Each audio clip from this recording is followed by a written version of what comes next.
চিটাগাংয়ের অবস্থা খুবই আশঙ্কাজনক। দেখেন, আজকে 3 দিন যাবৎ প্রচুর বৃষ্টি হচ্ছে, আর এই বৃষ্টির পানিতে সকল বাসাবাড়ি তলিয়ে যাচ্ছে। এবং দেখুন কতটুকু পানি, মানুষ এখানে হাজার হাজার কর্মজীবী মানুষ আছে। আর সেই কর্মজীবী মানুষগুলা এই যে বাসাবাড়ি দেখতেছেন, অনেক বাসাতেই পানি ডুবে গেছে। এমনকি যে বাসা তালা মেরে রেখে গেছে, সবার যারা নিচতলায় আছে ওদের বাসাতে অলরেডি পানি ডুবে গেছে। আবার কেউ কেউ ছুটি নিয়ে চলে আসতেছে।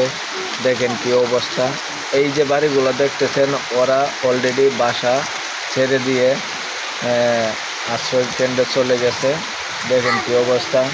আবার আমাদের এখানেও দেখেন যে পানি অলরেডি, আর কিছুক্ষণ পানি হলে অলরেডি বিল্ডিংয়ের ভিতরে ঢুকে যাবে।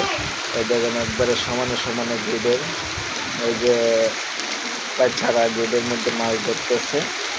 অবস্থা খুবই খারাপ, বৃষ্টি একদমই থামছে না।